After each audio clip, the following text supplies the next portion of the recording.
һәм саятшылық. Атадан балаға мирас болған бекзада өнер. Ақсүйек саятшылық жаратқанның жаратқан жануарына обал жасамай, адал сауабын тең таразылай білумен өлшенеді. Қашсаң сенікі, қашпасаң менікі деп, жатқанаңды жемтік қылмай, үркітіп барып мүмкіндік берген тектілік болмыс, дала заңының жазылмаған қағидасы еді.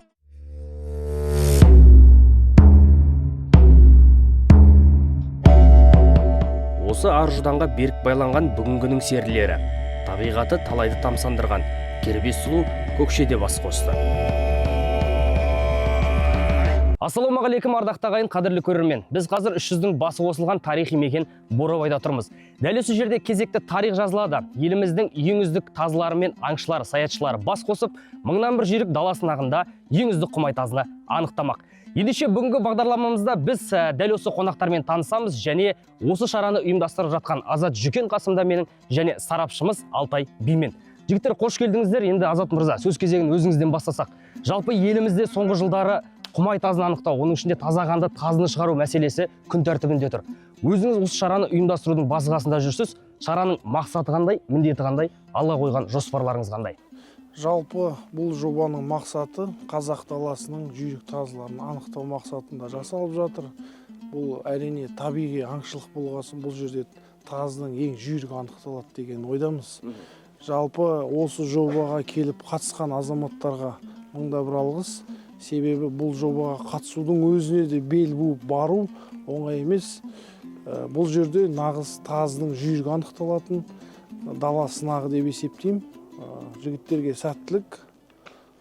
Енді жалпы жоба айтатын болсақ, жобаға 57 тазы қатысқалы тұр. Бұл Қазақстанның әр аймағынан және де Ресей Омбы қаласынан Айтқали ағамыз келіп тұр. Қырғызстаннан Нұрбек ағамыз келіп тұр. Монғолиядан Баян-Өлгей қазақтарынан келіп тұр. Осы жалпы осы адамдар бізге осы жобаның халықаралық деңгейге шығаруына осы үлесін қосып жатқан азаматтар, оларға көп-көп ризашылығымды білдіремін. Тазысын жетектеп, ұлы даланың қиырынан келген саятшылардың ойы біреу ғана. Ол бүгінгі дала сынағында топ жару, мыңнан жүйрік шығу. Жарға құлақ пен шаша құлақ, қырғыздың тайғаны, көкшенің көкқасқалары қандай сынақтан өтеді? Азат мырза былай дейді. Жалпы жарыс системасына келетін болсақ, жарыс системасы тазыларды топ-топқа бөліп, әр топтан жеңімпаз тазы анықтап, финалда осы 8 дейді, 8 тазыға жолдама болады. 8 тазының жүйрігін финалда анықтаймыз.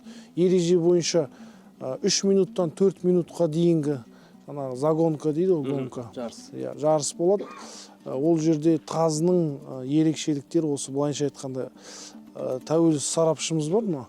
Алтай Бимен барымыз қарап отырып, осы төрешілер бар, барлығымыз осы жарыс барысында, сол басы-қасында болып, жарысты жалпы түсірілімін екі жақты камера және дрон арқылы түсіреміз. Қазақтың мыңнан бір жүйрік тазысын бір анықтаймыз ба деген мақсатпен жасалып жатыр. Енді менің қазір сол жағымда дәл осы ұлттық спорттың басы-қасында жүрген азаматтың бірі тұр. Алтай мырза, жалпы осы биылғы алғаш рет ұйымдастырылып жатқан мыңнан бір жүйрік дала сынағына қош келдіңіз. Жалпы жарыстың барысы, мақсаты жөнінде айтып кетті. Ал енді өзіңіз сарапшы ретінде бұл қазақтың құмай тазыларын шығару, нарыққа шығару, одан әрі оның санын көбейту, беделін арттыру мақсатында жобаның атқаратын міндеті мен мақсаты қалай болмақ? Ұлы даланың ұландары, ұлдары, жеті қазынасын түгендеп жүрген асыл азаматтар осы жерге 300-дің басын қосқан жерге бұл тегінен тегін осы нақты Бурабай таңдалып отырған жоқ. Ең мықтылар, ең үздіктер, кіл жүйріктер, кіл жүйрікте кім жүйрік екенін анықтайтын бір үлкен жоба. Президентіміз Қасым-Жомарт Кемелұлы Тоқаевта да осы асыл қазына қазақтың тазысын дамытуға ден қойып, соған бір көңіл бөліп жатыр. Енді осы мақсатта әр өңірлерде бұл президенттің айтуынсыз-ақ осы атамыздың қанымен, анамыздың сүтімен келген үлкен өнері ғой болды. Сол мирас болған үлкен өнерді осы күнге дейін жеткізген аға буын бар, орта буын бар. Жаңа Азат мырза айтқандай, қазіргі жастар буыны бар. Осылардың арасында белгілі бір деңгейде сынақтар өтіп жатыр да. Олар жаңағы спорттық шырға тарту, басқа да деген сияқты. Не болмаса жаңағы әр өңірлердің салбурынға шығып, өзара мықтыны анықтайтын бір шаралар өтіп жатыр. Соның ішіндегі бір шоқтығы биік қаймағы жиналған осы мыңнан бір жүйрік даласындағы болмақ деген ойдамыз. Енді мынау жаңа өзіңіз айтып жатырсыз, Азат мырза, 50-ден астам тазы келіп отыр дейсіз. Жалпы осы жарыстағы басты жүлде алады деген үміткерлер кім? Бұл жерге біздер Көкшетау көкқасқаларын кіргіземіз. Бұл жерге біз Оралдың құмай тазыларын кіргіземіз. Бұл жерге біз Ресей Айтқали ағамыздың тазылары. Себебі ол мына Көкшетаумен ұқсас мекенге бейімделген тазыларына, Омбы қаласына айналасы, суыққа. Көкшетау егер осы жердің тазылары енді шыны керек бас фаворит деп ойлаймын. Және де Ақтөбенің Жарғаққұлақ тазылары. Осындай бір жарысқа алғаш рет кіргізіліп жатыр мына Жарғаққұлақ тазыларымыз.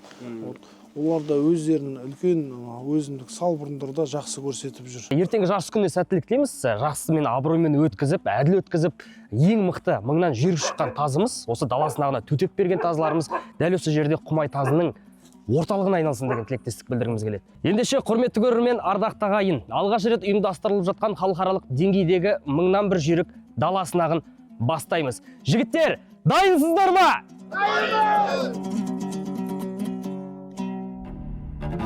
Қатысушылар сақадай сай. Азат Жөкен мырза айтқандай, мұнда тек тазының сырттандары жиналды. Ендеше сан сынаққа сынбай төтеп беріп, аламанның алды боламын деген қатысушылармен таныс болыңыздар. Павлодар облысынан келіп отыр, Мақсу қаласынан. Осы жарысты естіп, сразу шығып кеттік жолға. Енді осы жарысқа Павлодар облысынан 3 ит әкеліп отырмыз. Өзім, інім, сосын міне тағы ауылдасымыз бір жігіт жолға шықтық. Итпен айналысып жатқанда ес білгеннен енді мен әкем ол әкесінен үйренген сол баладан балаға келетқан мұра ол тазы деген. Тірі аң мен аңшылық деген қазір жарыс, былайша айтқанда бізде Қазақстанда жоғалып баратыр, шыны керек. Бізде қазір шырға қуу модаға айналып кетті ол. Ол да енді жақсы шығар бір жағынан, бірақ мына тірі аңды да ұмытпау керек даласынағын. Осы Көкшетаудің жігіттері істеп жатқан ол өте керемет нәрсе деп ойлаймын. Енді шиттің әр қайсысына сенім артамыз енді. Бірақ дегенмен де міне өз қаншығым Қасқалдақ деген биыл міне 6-ға келді. Осыған бір енді жасы біраз жақындаса да біраз деген үміттер бар енді Қасқалдағыма. Астана қаласынан келіп тұрмын. Яғни бұл жаққа бір таза келіп тұрмын. Осы Жетер деген ауданына келіп тұрмын. Осы жарысқа бұйырса үміткерлердің біріміз. Ата тегі жалпы негізі бұның шығу тегі осы Көкшетаудан шыққан. Көкшетаудың осы Қазақстанның чемпионы Басар деген осы бірнеше шырғаның чемпионы болған Басар деген арлан бар осы. Ерғаз деген бауырымыздың. Соның бел баласы Қостанайдан келіп отқан серлеріміздің де тамаша тазылары бар. Соны Павлодардан келіп отқан, мысалы Павлодардан үлкен ағамыз бар, Бекболат деген атақты құсбегі, осы Қазақстанға аты әйгілі құсбегілерді дәріптеп өзі дайындап отқан кісінің бірі. Сол кісінің осында бір қарақасқа тазысы бар, ол да бір тамаша тазы. Огромное спасибо организаторам за приглашение. Мы очень рады, что такие проекты по возрождению национальной породы казахской тазы существуют. У нас в Омске очень огромная диаспора казахов. И я буду очень рад, что наши казахи, российские казахи, омские казахи будут держать нашу национальную породу. Здесь фавориты, все здесь приехали сильнейшие собаки, очень опытные охотники, получили массу приятных знакомств, новых знакомств. Мне очень приятно оказаться на своей исторической родине. Организаторам и всем участникам, чтобы успешно прошли соревнования наши, чтобы выявилась самая сильнейшая тазы. Мына тазы бірінші рет қатысып тұрмын мұндай үлкен жарысқа. Әкесімен айналысқам, әкесі бірнеше жарыстарға бар. Енді қолға келгеніне оны былай енді білмейміз ғой. Линия дейді ғой, қан қайдан келгенін. Сол қолға түскен сонымен айналыстық. Өзіме айналысқан 4 жылдай, 8 айында келіп, селекция істеп, мына күшігімді шығарып алдым. Жақсы селекция шықты. Осы тазыда әкесінен жақсы жүгіртіп тұрды, осыны алып келдім, шештім. Өзім спортсменмін, 4 айын бұрын дайындалдым ниеттен. Бізде Ақтөбе қаласына салбұрын болады да, оны тазы білмеймін енді. Любой енді спортсменді алғанда ол 1 жыл 6 ай дайындалады ғой. Тазы да сол, ол 1 айын ішінде дайын болмайды. Оның бәрі мүшесіне, бәріне қарайсың ғой, бейімделгеніне, қалай демалады жүгіргеннен кейін. Ең бастысы тамақ беріне, бәріне қарайсыз ғой. Ассалаумағалейкум, Көкшенің төріне Батыс Қазақстан облысы Орал қаласынан келіп отырмыз. Тазым аты Ақтөс, жасы 2 жаста. Жалпы өзіміздің жұмыстанып, еңбектеніп, ізденіп шығарған тазыларымыз Арзу деген тазым бар. Осы қазақ еліне танымал бірнеше жарыстардың жеңімпаздары. Біздер енді Орал қаласынан келгесін Көкшенің төріне біршама жолдың азабын, тартысын жолға қалдырып келдік оған қарамастан. Мен егер тазыма сенбесем, күдіктенсем, бір ойым болса, мен қорықсам, егер көкшенің төріне келмес едім мына. Көкшенің ақан серінен қалған тазылардың тұқымымен жарыспас едім. Бұндайда бізде деген екі елдің ортасында ынтымақ болсын деп, бияқтан қазақ бауырлар шақырды. Келіп тұрамыз, бірінші рет емес. Жаркентке чейін барып келдік жарыштарға. Шақырғаныңарға рахмат, келдік. Hem көрөз бұйырса жарышты. Бұның породасы тайған деп қойды, қырғыз тайған. Стандарттағы тайған. Біздің Қырғызстандан қырғыз тайғанның стандарты бар. Ошол стандартқа бап келген тайғандарда бүт документтері бар, родословный бар. Қазақстанға көп келеміз. Бирок жарыштардан награда алдык біз пока. Эми биздики тайған таза қарағанда кичине скорость қалады да, таза жүрүгүрөөк болот. Анан биздики бирок тоодо бул башкача жүрөт. Тоон тайғанда эми каждый өзүнүн жергесине эметилген да. Ошо түздө тазыга жетпейди, тазы жүрүк болот. Бұл тазының есімі Дауыл көк деген болады. Өзімнің негізі жарысқа Көк Дауыл деген тазымен келуім керек еді. Ол кішкене жарақат алып қап, соның орнында Дауыл көк деген баласының күшігін алып келдім. 1 жас 3 ай болады. Алла қаласа осы Дауыл көкпен Қарағандының намысын қорғаймыз деп келіп тұрмыз. Бұның әкесі Көк Дауыл, бұның Қазақстан намысын қорғаған тазы, халықаралық турнирлердің 2 дүркін жеңімпазы болып келген Қырғыз еліне барып. Енді ол жарақатына байланысты орнына осы Дауыл көкті алып келген жайымыз бар. Заманауи аңшылық болып кетті. Қазір тазыларды жетектеп қолдан қосады. Ал негізі өзіміздің таза қанды тазымыз, қазақи тазыларымыз, олар испен көтереді, ізбен көтереді. Оларға ешқандай ненің керегі жоқ. Просто атпен ілесіп отырып, қазір енді заманауи машинамен атпен шығып, сондай қазақи жағын көбейткен дұрыс па деп ойлаймын өзім. Алматы облысынан келіп тұрмыз. Бұйырса 3 тазымызда келдім. Мынау қара тазым Ақтабан. Өзімнің Қарақұс деген тазымның бел баласы, 2 қар басты. Әкесінің орнына баласы із басып келатқан жайы бар. Алла қаласа бағым сынауға келдік Борабай төріне. Саяшылық деген қанда бар нәрсе ғой. Таз жүгіріп жүргеніме Аллаға шүкір 10 жылдай болып қалды. 10 жыл ішінде біраз жерге барып, біраз елге барып, тазыларымызды сынап, жүделі болып атқан жайымызда да бар. Қарағанды облысынан атынан келіп отырмыз. Тазымен енді ес білгелі айналысамыз. Туғалы осы қазақтың құмай тазысы Жетіқазынымыздың бірін жүгіртіп жүрміз. Мен бүгін 2 таза келіп отырмын. Бірінші тазы Майлаяқ деген тазы. Жалпы Қарағанды облысының бетке ұстар тазыларының бірі. Шырға барысынан болсын, табиғидан болсын, жүлделі орындардан көрініп, өзін көрсетіп жүрген тазылардың бірі. Екінші тазым Тайфун деген тазы.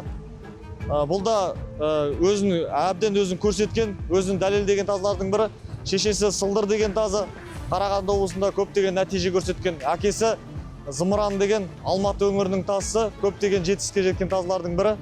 Енді Құдай қаласа жеңеміз деп келіп отырмыз. Тазым Сары деген тазы.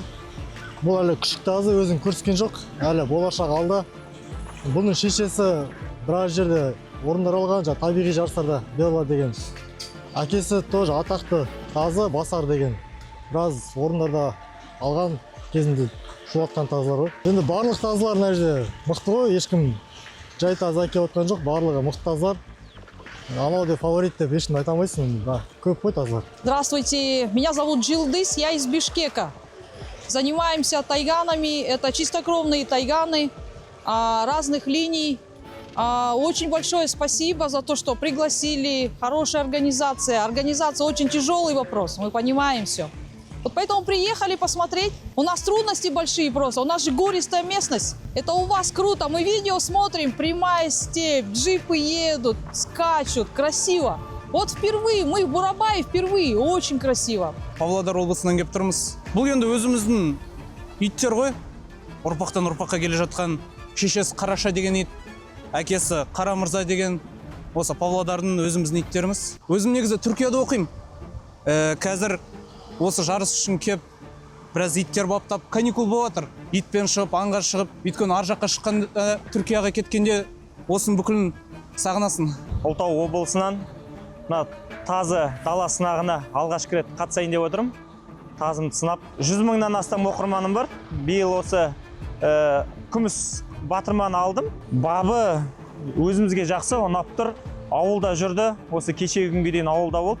Кәдімгі ешқандай дайындықсыз дейді ғой, енді біз ауылға барып көлікке салып алып келдік, бұйырғанын көреміз. Біздер Ақтөбе облысынан келіп тұрып, есім Хантөре Дарханбот. Осы біздер жарғақ тазысын ұстап, осы үлкен жобаға келуіміз кетіп тұрмыз. Бұның 7 атасына дейін осы біздің шаңырақта қосағамызда біткен тазы, қазақтың жарғақ тазысы. Есімі Айқас болады, қаншық, жасы 2 жасар. Өздері жүйрік болып келеді бұл жарғақ тазы жалпы.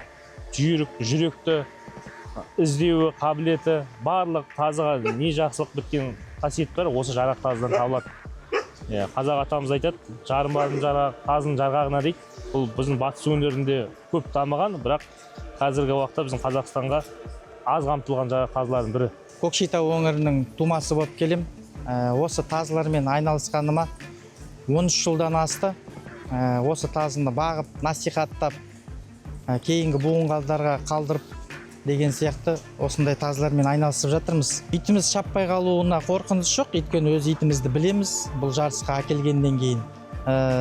Енді әрине қобалжу аздап бар, енді жарыс болғандықтан кейін енді спортивный мынандай іштей не бар, енді қобалжу бар. Ақтөбе таз жанашырлар деген үлкен тобымыз бар. Тазымен айналысып отқан. Солардың үмітін ақтап осы мына мыңнан жүйрік деген жарысқа үмітімізді түлеп келіп отырық осы. Жалпы менің таз ұстағаныма 30 жыл болып, бала кезімнен таз ұстаймын. Үйден босағамыздан тазы үзілген жоқ. Кішкентайымызда есімізді білгеннен үйде босағада тазы болып, содан әлі тазы үзілген жоқ. 30 жылдан асты. Мынау арлан тазы бөлек деген. Жарғақ тазы. Мынау ұрғашы. Бұның аты Лашын. Екеуі де жарғақ тұқымды тазылар. Бұл енді мыңнан жүйрік деп аты айтып тұр ғой енді. Бұл жерде осы отборный тазылар келіп тұр ғой енді. Мен Көкшетаудан келіп тұрмын. Осы жобаға қатысу үшін келіп тұрмыз. Менің тазым Сармат деген тазы, 2 жасар, жас, жарысқа енді шығып жүр. Жүйрік тазы, болашағы бар тазы деп ойлаймын. Бұл жерде нашар тазы жоқ қой, бәрі өз өңірлерінен орын алып жүрген тазылар ғой, бәрі мықты, аң алып тұрған тазылар ғой. Астана қаласынан келіп тұрмын. Мына тазыларға келсем, Сұргек деген тазы, Шығыс Қазақстанда Рүстем деген бауырым бар, соның тазысы. Аманатқа әкеп жарысқа қосып жатырмын. Мына тазы Астанада Сәрсенбеков Еркелан деген досымыз бар. Соның тазылар, олар қызмет бабымен келе алмағаннан кейін Аманатқа осылар 2 тазыны жарысқа әкеп тұрған жайым бар. Үлкен жарыс, соған бір сынап келіп отырған жайымыз бар енді. Мен өзім Павлодар облысынан келіп тұрмын. Есім Құрмет, тазымның есімі Хан. 1 жасқа дейін шырға жарыстан жақсы жүгірді. Бірінші орындар алып жүрді, жеңілген жоқ. 1 жастан асқаннан кейін шырғаны біліп қойды. Мына өтірік, аң теріс екен, тіремес екен. Осы тазыны дамыту, бұның жүйрігін анықтау, сол себепте келдік. Барлық қатысушыларға жеңіс сәттілік тілеймін. Тазым атай сұлу, 1 жылдан асқан тазы, 1 жылдық.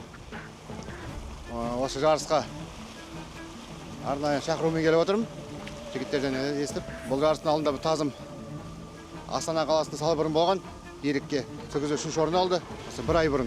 Одан кейін асыл қазынаға іріктеу болды, Астана қаласының чемпионаты. Сол кезде іріктеуден өтіп, асыл қазынаға қатысты шырға жарысына.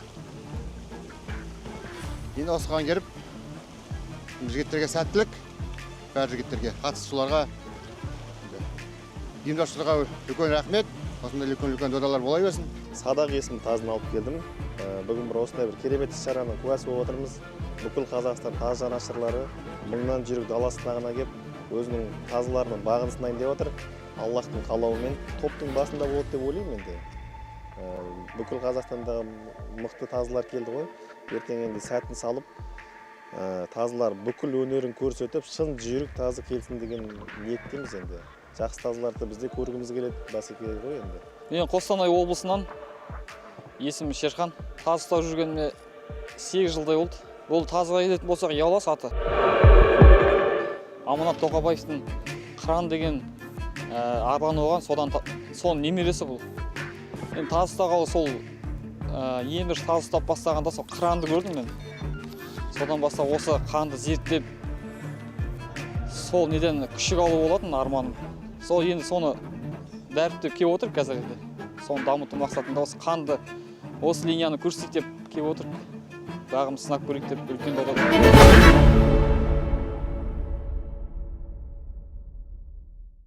Міне, мыңнан бір жүйрік дала сынағына үмітін үгілеп келген қатысушылардың бір парасы. Тіпті кейбір қатысушылар дәл жарыс алдында келіп, тізімге еніп жатты. Бұл да бәсекенің жоғарылап, тартыс мықты болатынын көрсеткендей. Ал ұйымдастырушылар түн жарымына дейін мандаттық комиссияның отырысын өткізіп, ертеңгі топтарды анықтады. Ал біз жарыс алдында алқа қотан жиын ұйымдастырып, қатысушылармен әңгіме өрбіттік.